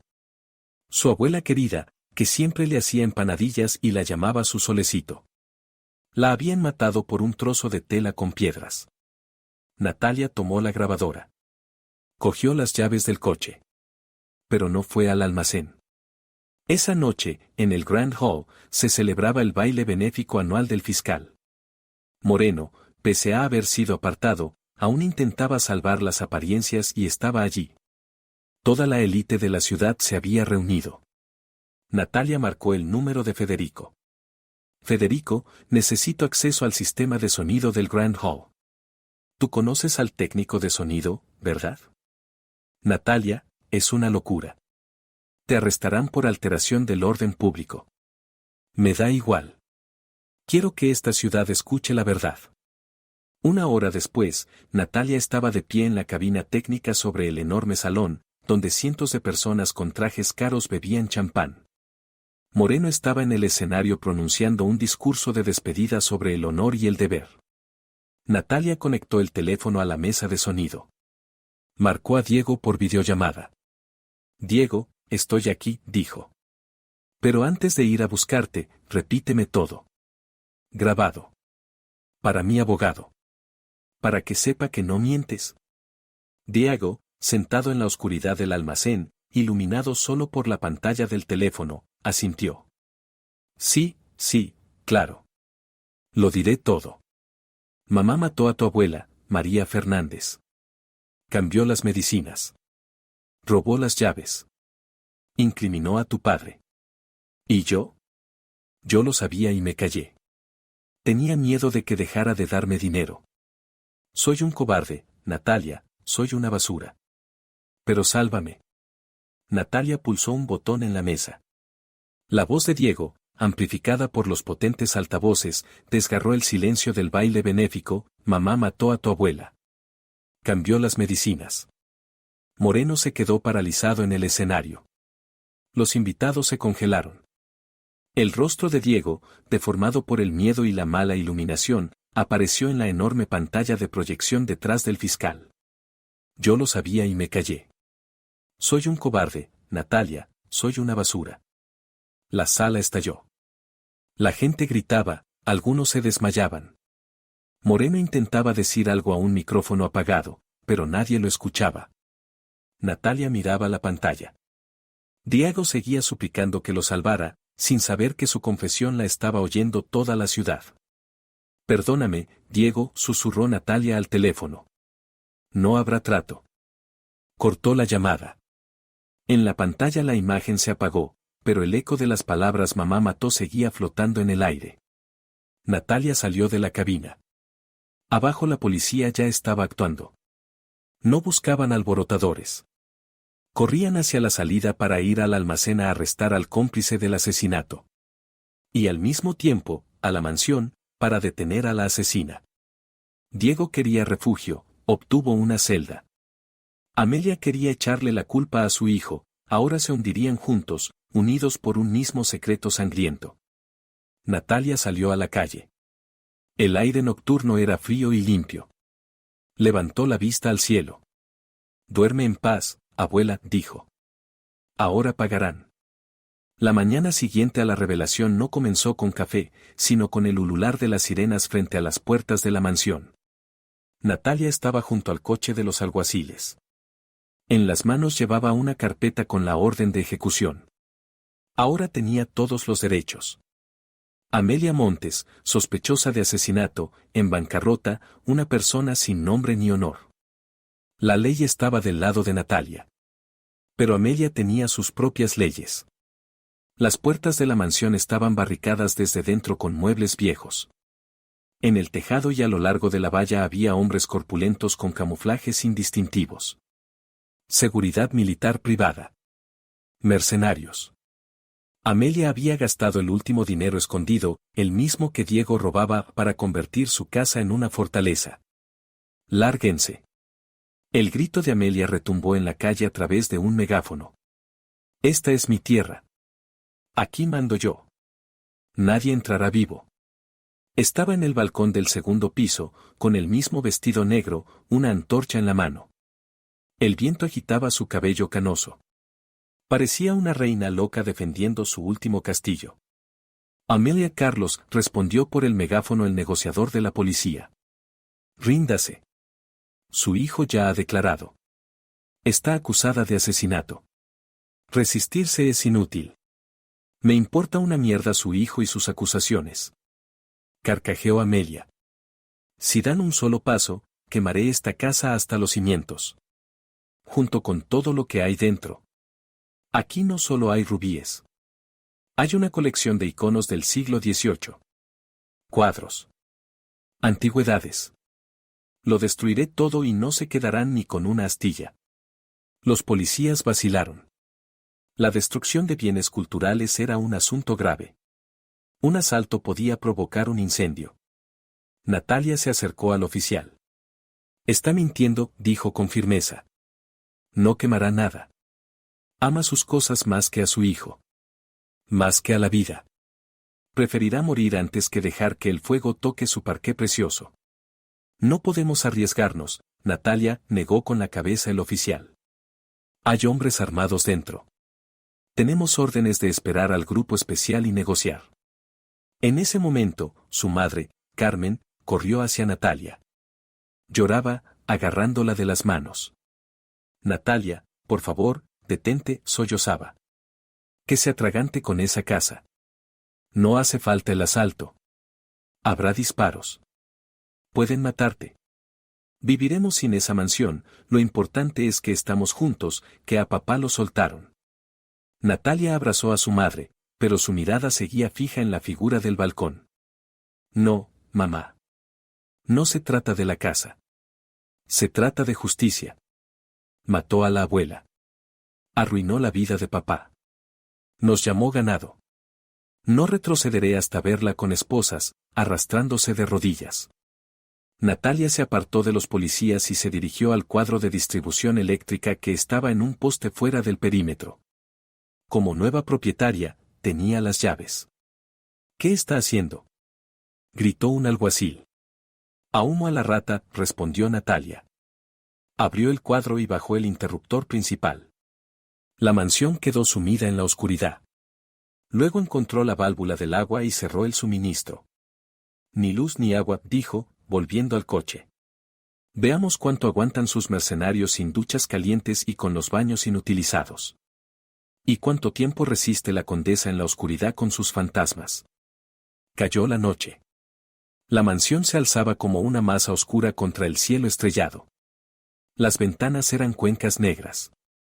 Los mercenarios, al parecer al darse cuenta de que ya no había con qué pagarles y de que los problemas con la ley eran inevitables, desaparecieron en silencio por el patio trasero hacía una hora. La policía acordonó el perímetro, pero no se apresuró a asaltar, esperando la mañana. Pero dentro de la casa la vida no se había detenido. Amelia Montes estaba sentada en la sala, a la luz de una única vela. El silencio le oprimía los oídos. El frío se colaba bajo la fina tela del vestido. Oía cada crujido, cada paso, el silbido del viento en la chimenea. Le parecía que la casa respiraba. Que la observaba. Se levantó y empezó a caminar por la habitación. Su mirada se clavaba en las paredes cubiertas de retratos de antepasados que había inventado. Cuadros comprados en mercadillos de nobles desconocidos a los que ella había atribuido el apellido Montes. Todo a su alrededor era mentira. Natalia no aguantó más. Al ver que la seguridad había huido, decidió entrar. La policía intentó detenerla, pero se deslizó por una entrada trasera que conocía desde la época de las reformas. Entró en la casa oscura. El haz de la linterna arrancaba de la negrura muebles abandonados, jarrones rotos. Amelia, gritó Natalia. Salga. Todo ha terminado. Silencio. Solo un sonido extraño desde abajo. Un chirrido. Y una respiración pesada. Natalia se dirigió a la puerta del sótano. Estaba entreabierta. De allí se derramaba una luz amarillenta y mortecina de una lámpara de queroseno. Natalia empezó a bajar las escaleras, sosteniendo la linterna delante de sí. Amelia Carlos. Bajó a la bodega y se quedó paralizada. La escena que se abrió ante ella era digna de una película de terror. En medio del suelo removido, en un hoyo, enterrada hasta la cintura en la tierra, estaba Amelia Montes. Su rostro estaba negro de suciedad, el cabello erizado. Abrazaba un esqueleto medio descompuesto, intentando sacarlo de la tierra. «No te acerques», chilló Amelia al ver la luz. «Es mío. Es mi marido. No se irá». Natalia bajó la linterna. El rayo de luz cayó sobre el cráneo en manos de su suegra. «Dios mío», susurró Natalia. ¿Así que por eso llamaba animales a mis padres? Proyectaba. Sabía que usted misma vivía sobre una tumba. Amelia apretó el cráneo contra el pecho, manchando el vestido de tierra y podredumbre. Quería abandonarme. Gritó, y en su voz ya no quedaba nada humano. Quería quitarme todo, como tú. Todos quieren quitarme mi vida. Pero no lo permitiré. Agarró la lámpara de queroseno. No les daré pruebas. No. Gritó Natalia, lanzándose hacia adelante. Amelia estrelló la lámpara contra un estante de madera con vino. El queroseno salpicó por todas partes. El fuego prendió al instante en la madera seca, las cajas viejas y el vino derramado. Las llamas se alzaron hasta el techo.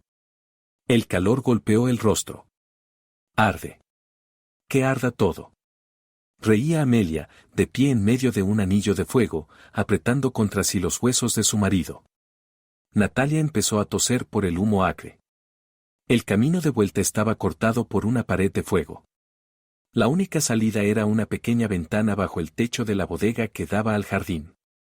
Pero había que llegar hasta ella atravesando el fuego. Y había que sacar a aquella loca. «Vámonos». Natalia tendió la mano a través de las llamas. «Se va a quemar viva». Amelia la apartó con el hueso del brazo del esqueleto. «Me quedo con él. Ahora estaremos juntos para siempre». Natalia se dio la vuelta, agarró una caja pesada y la lanzó con fuerza contra la estrecha ventana. El cristal estalló. Se impulsó, arrancándose la piel de los codos, y cayó al exterior sobre la hierba fría del jardín, asfixiándose y tosiendo.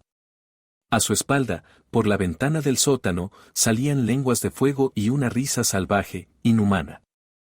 Natalia yacía sobre la hierba mojada, aspirando aire convulsivamente. Sobre ella, por la pequeña ventana del sótano, salía un denso humo negro, mezclado con chispas que el viento esparcía por todo el jardín. Ya llegaban los camiones de bomberos a las puertas. Las sirenas aullaban, ahogando el crepitar del fuego. Los hombres con uniforme desenrollaban las mangueras, gritaban órdenes. «Hay gente dentro», gritó Natalia, corriendo hacia los bomberos. En el sótano. Los segundos contaban. Y en el despacho del segundo piso, en la caja fuerte, yacía el único documento que importaba. La escritura. El original del contrato de compraventa y la hipoteca. Si ardían, demostrar la propiedad sería un infierno. Amelia, si sobrevivía, la arrastraría por los tribunales alegando que la operación fue ficticia, que los documentos se habían destruido. Natalia empapó la manga de la chaqueta en un charco de agua que había salido de una tubería rota, se la apretó contra el rostro y se lanzó de nuevo a la casa. «¡Alto! ¿A dónde va?», gritó un bombero intentando agarrarla, pero ella se zafó. Entró corriendo al vestíbulo. Ya estaba lleno de humo. Los ojos le lloraban, la garganta se desgarraba con la tos. El fuego ya lamía las paredes, subiendo desde el sótano por los conductos de ventilación. El calor era insoportable. Agachándose, Natalia llegó hasta la escalera. Tenía que subir. Pero entonces oyó un grito. No era el grito de Amelia. Era el grito de Diego. «¡Ayuda! Alguien. Mamá, ayúdame. El grito venía del salón. Natalia se detuvo. ¿Documentos o una persona? Una persona que la había traicionado, robado, humillado. Una persona que había echado a sus padres. Maldijo entre dientes y giró hacia el salón. La escena era surrealista. Una viga del techo, envuelta en llamas, se había desplomado, partiendo la habitación en dos. Bajo ella, aplastado por un pesado armario de roble que había caído con el golpe, yacía Diego. Estaba consciente, su rostro estaba gris de polvo y terror. Intentaba sacar las piernas, pero el armario pesaba cientos de kilos. Y a 2 metros de él, junto a la salida a la terraza, se movía Amelia. Había salido primero del sótano. Estaba negra de hollín, el vestido hecho jirones. Pero no corría hacia la salida. No intentaba ayudar a su hijo. Amelia Monte salvaba lo más valioso. Con una obstinación inhumana arrastraba por el suelo un enorme cuadro enmarcado en oro, su retrato oficial, pintado 10 años atrás, donde aparecía con corona y manto. A su lado, en el suelo, ya había una montaña de abrigos de piel, sable, bisón, chinchilla. Los iba arrojando a la terraza, a un lugar seguro, uno tras otro. Mamá. Jadeaba Diego, tendiéndole la mano. Mamá, ayúdame. Me quemo. El armario. Muévelo. Amelia se detuvo un segundo. Miró a su hijo.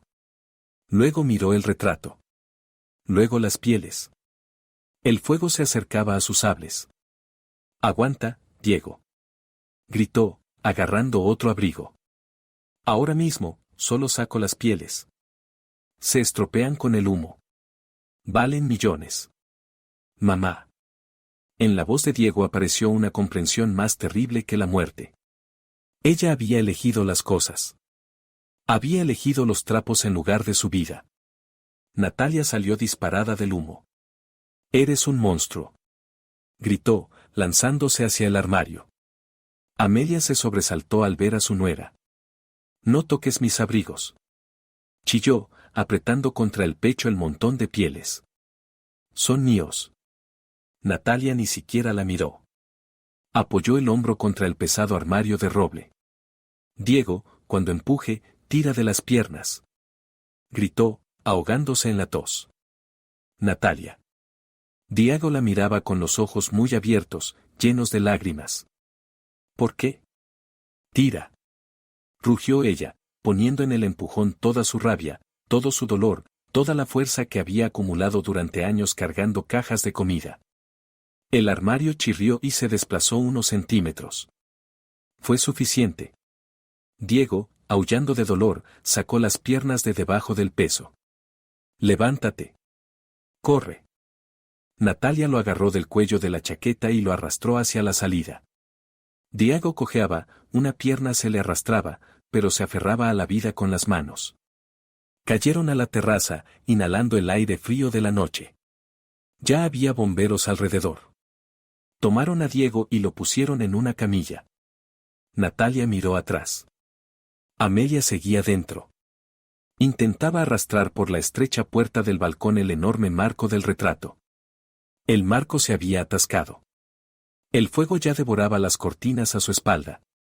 Deje el cuadro.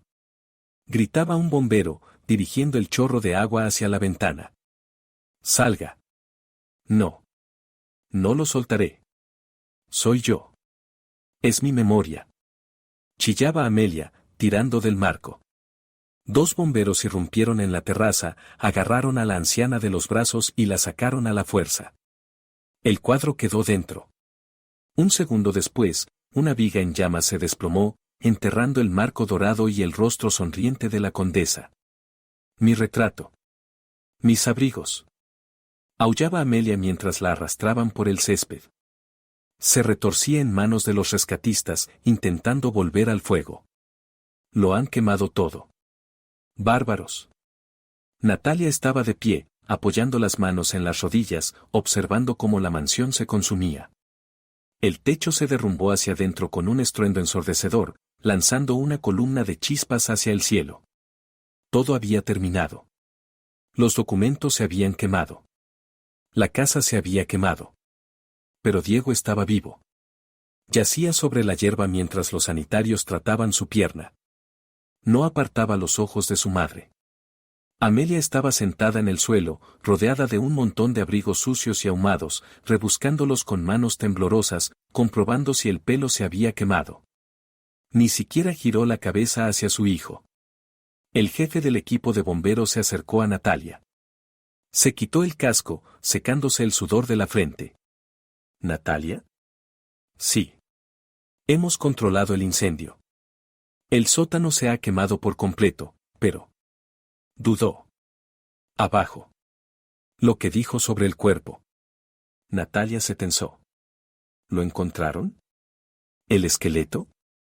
El bombero la miró de forma extraña. Encontramos lo que quedaba de él. O mejor dicho, lo que era. ¿Cómo? Venga.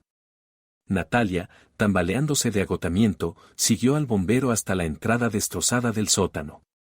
Allí, a la luz de potentes linternas, yacía un montón de basura carbonizada sacada con ganchos. Entre las brasas y la suciedad estaban los restos de aquello que Amelia había abrazado. Aquello que Natalia había tomado por un cráneo humano. El bombero dio una patada con la punta de la bota a un objeto blanco y redondeado. Se giró. No era un cráneo. Era un maniquí de plástico. Un viejo maniquí de prácticas, amarillento por el tiempo, de los que usan artistas o estudiantes de medicina. Al lado había cajas de cartón quemadas, llenas de trapos viejos y piedras para dar peso. ¿Esto no es una persona? Susurró Natalia. No, negó el bombero. Es un muñeco. ¿Y las cajas? No hay ningún cuerpo ahí. Nunca lo hubo. Comprobamos el terreno con cámaras térmicas y sondas. Está limpio. Natalia sintió que el mundo empezaba a girar. No hubo asesinato. No hubo cadáver del marido. Amelia Montes no había matado a su primer esposo. Lo había inventado todo. Natalia se volvió hacia Amelia. Ella estaba sentada en la hierba, abrazando un abrigo de bisón que había sobrevivido. Al notar la mirada de Natalia, dejó de aullar. En su rostro negro de hollín apareció una sonrisa de serpiente. ¿Qué pasa? ¿Encontraron a mi Montes? Graznó. Natalia se acercó. Diego, al oír la conversación, intentó incorporarse sobre los codos. ¿Tú mentías? Roncó. ¿30 años? ¿Me hiciste vivir con miedo creyendo que vivíamos sobre la tumba de mi padre? ¿Me obligaste a ser cómplice de un crimen que no existía? Amelia estalló en carcajadas. Era una risa seca, crepitante, como madera ardiendo. Claro que mentía. Gritó, mirando a su hijo a los ojos.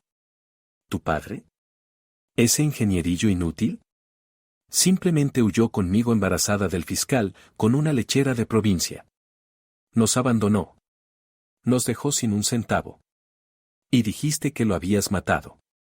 Natalia no podía creer lo que oía. ¿Para qué? Para tener a Diego atado. Rugió Amelia. Para que me tuviera miedo. Para que supiera que su madre es capaz de todo. Si hubiera sabido que su padre solo se fue, habría empezado a buscarlo, a lloriquear. Así teníamos un secreto común. La sangre ata más fuerte que el amor, querida. El miedo es la mejor correa. Le dije que había matado por él, para que se sintiera culpable. Y me sirvió como un perro fiel toda su vida. Diego lanzó un alarido. No era un grito de dolor por las quemaduras. Era el grito de un hombre al que le habían arrancado el alma. Toda su vida, todo su miedo, todos sus crímenes por su madre. Todo estaba construido sobre la nada. Sobre cajas con piedras y un cráneo de plástico. ¿Y mi abuela? Preguntó Natalia en voz baja. ¿Mi abuela? ¿También mentía sobre las medicinas? Amelia resopló, acariciando la piel. Tu abuela murió de vieja. Tenía el corazón débil. Yo simplemente estaba cerca y me llevé las llaves. Suerte.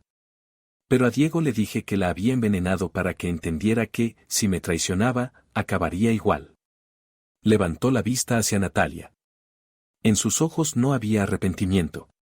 Solo una frialdad calculadora. ¿Ves, Natalia? No hice nada. No maté a nadie. No tienen nada contra mí, salvo el robo de un viejo trapo. Y aun eso, intenten demostrar que yo sabía que era robado. Saldré limpia. Como siempre. Se equivocaba. El investigador se acercó. Lo había oído todo. Y la cámara en su pecho estaba grabando. Ciudadana Montes, dijo con sequedad. Tal vez no haya matado a nadie con sus propias manos.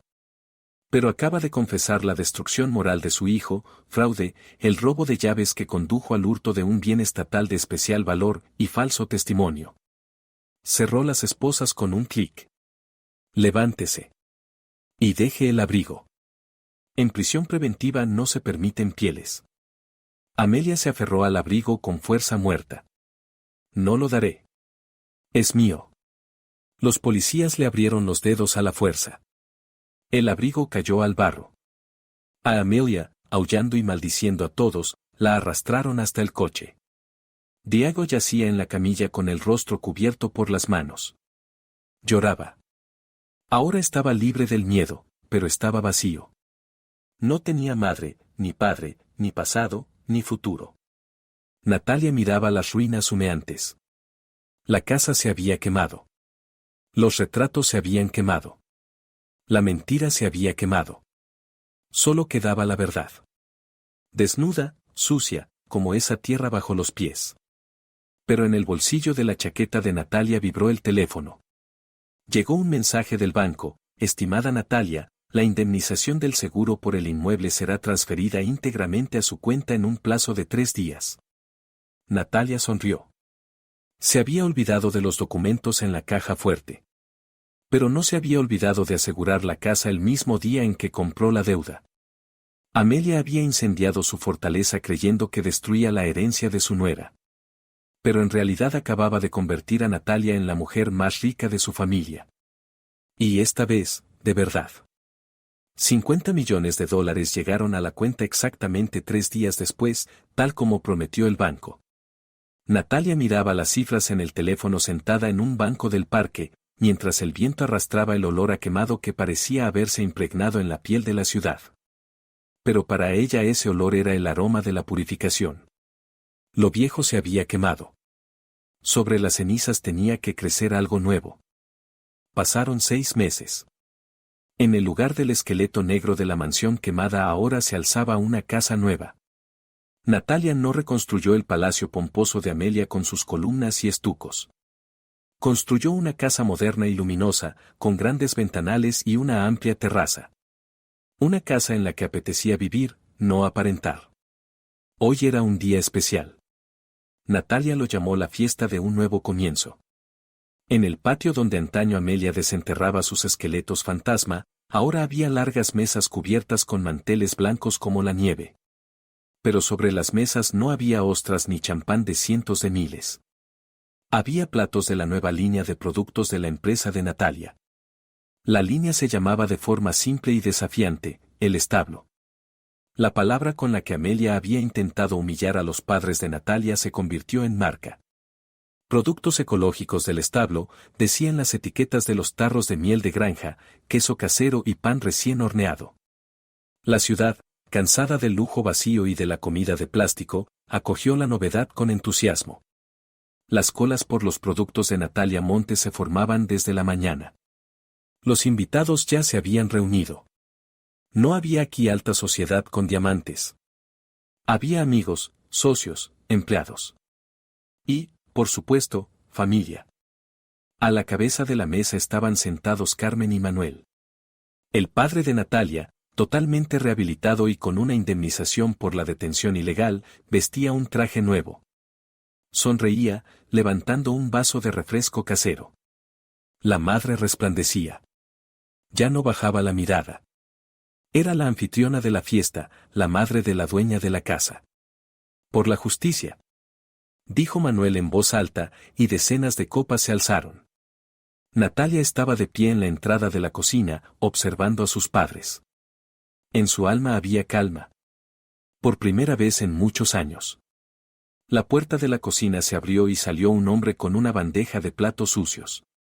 Vestía un sencillo uniforme gris de lavaplatos. Caminaba con la cabeza baja, procurando no mirar a los invitados. Era Diego. El tribunal lo había condenado a una pena suspendida y a una enorme multa por complicidad en fraude y malversación de fondos de la empresa. Natalia no quiso rematarlo. Le ofreció un trato, él saldaría su deuda trabajando en su empresa en el puesto más bajo. Como lavaplatos. Diego aceptó. No tenía elección. Emilia desapareció en cuanto supo que él estaba en bancarrota. El fiscal Moreno estaba bajo investigación en la capital. Los amigos le dieron la espalda. Diego dejó la bandeja sobre la mesa y empezó a recoger en silencio los platos vacíos. Sus manos, que antes solo conocían el volante de un coche caro y un vaso de whisky, ahora estaban rojas por el agua caliente y los detergentes. Por casualidad cruzó la mirada con Natalia. En sus ojos no había odio. Solo cansancio y resignación. Le asintió y se perdió rápidamente en la cocina. Sabía cuál era su lugar. Y ese lugar se lo había ganado él mismo. De pronto, la música se apagó. Junto a las puertas de hierro forjado, que ahora siempre estaban abiertas para los amigos, apareció una figura. Una mujer con un abrigo barato y gastado, demasiado grande, estaba allí, aferrada a los barrotes. En la cabeza llevaba un pañuelo viejo, del que sobresalían mechones grises y despeinados. Su rostro estaba demacrado, cubierto de profundas arrugas, pero en los ojos aún ardía aquella chispa de locura y codicia. Amelia Montes. La habían puesto en libertad provisional hasta el juicio, ya que el cargo había sido recalificado. Vivía en una casucha en ruinas a las afueras, que tiempo atrás, en un arrebato de generosidad, había puesto a nombre de una pariente lejana, y ahora ésta la había dejado quedarse por lástima. Los invitados guardaron silencio. Todos reconocieron a la antigua condesa. Amelia dio un paso al patio. Caminaba insegura, tambaleándose. Se acercó a la mesa, mirando la comida con ojos hambrientos. Natalia roncó. Natalia. Natalia salió al frente. Vestía de manera sencilla pero elegante. Parecía una reina, una de verdad, no disfrazada. ¿Para qué ha venido, Amelia Carlos? Preguntó con calma. Yo. Tengo hambre, susurró Amelia, extendiendo una mano temblorosa. No tengo nada. Me embargaron la pensión. La casa está helada. Natalia, ahora eres rica. Ayúdame. Soy la madre de tu marido. De tu exmarido. Soy la abuela. Usted no tiene nietos, la cortó Natalia. Y no tiene hijo. Lo vendió por abrigos de piel.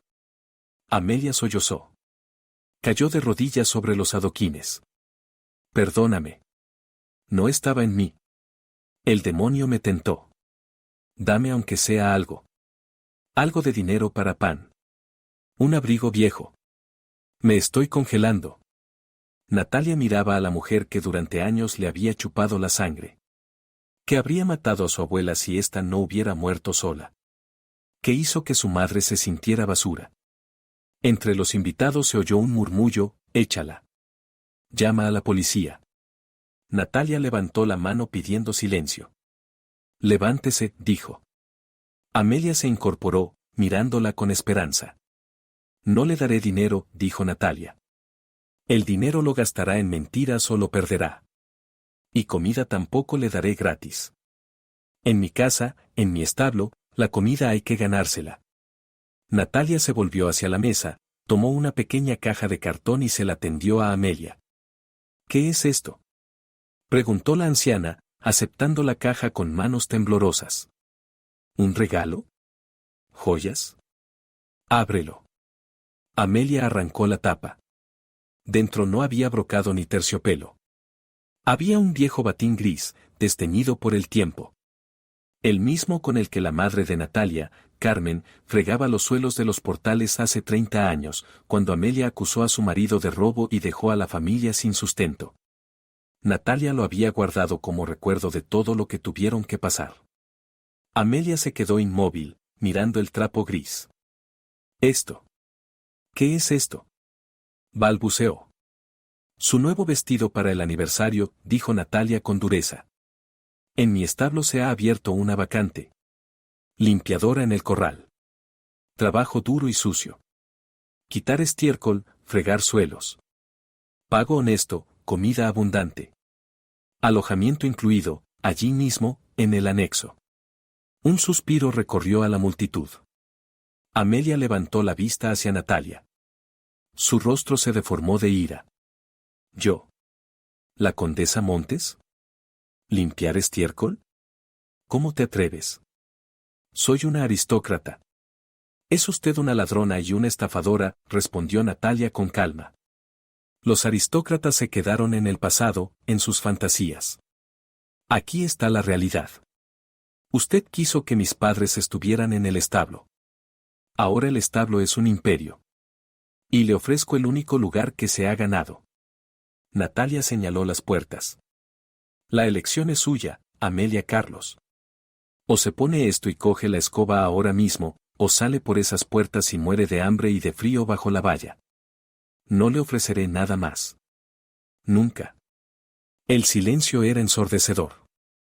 Todos miraban a Amelia. Dentro de ella, el orgullo luchaba contra el miedo animal a la muerte. Miró la mesa repleta. Miró la casa cálida. Miró sus manos sucias.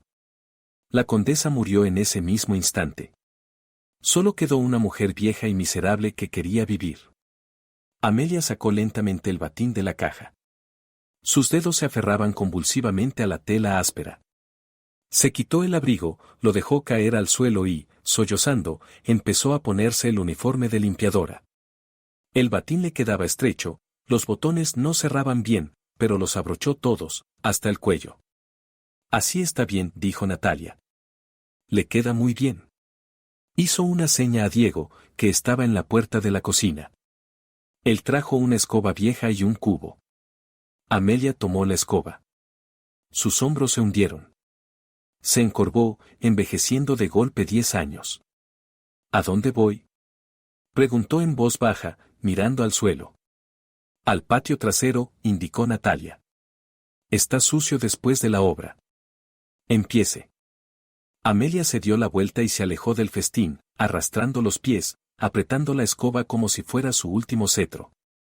Iba a limpiar la suciedad que ella misma había ido dejando durante toda su vida.